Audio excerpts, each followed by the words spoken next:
Okay, here we go. Changing the water pump in my mobile food truck. Went and bought a new water pump, and I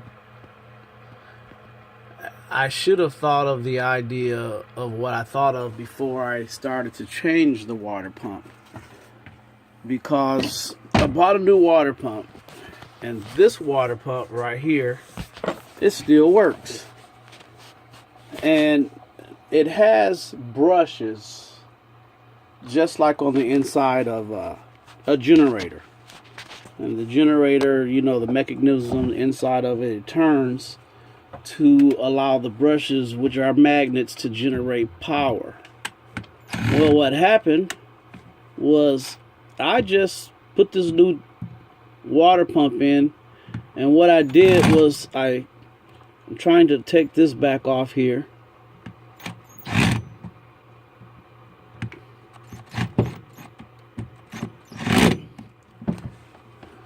And obviously I can't get it there. Let me pause it for a second. Okay, so now we're back online here.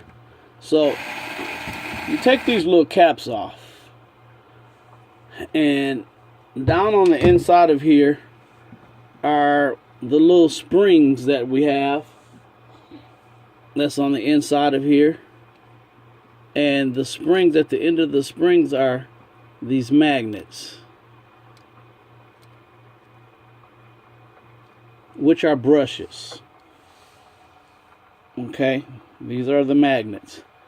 These magnets is what powers this pump.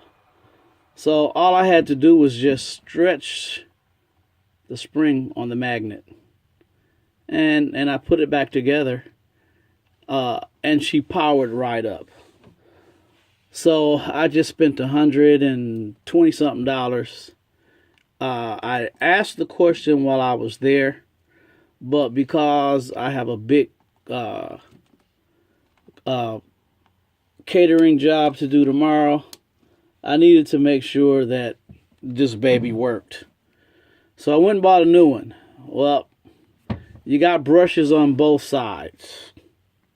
Okay, so if your water pump, if the motor still runs, and from time to time you might have to just bang on it to get it to back running, just unloosen these babies here on the side, stretch the springs out, push it back in, because what happens, the brushes, they touch whatever the mechanism is that's on the inside of here, to make it run, to give it power.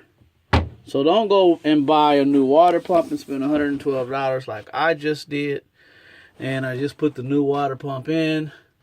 I'm all done now. So back at business as usual on tomorrow. Hopefully that this helps somebody out tonight or in the future. Have a good night.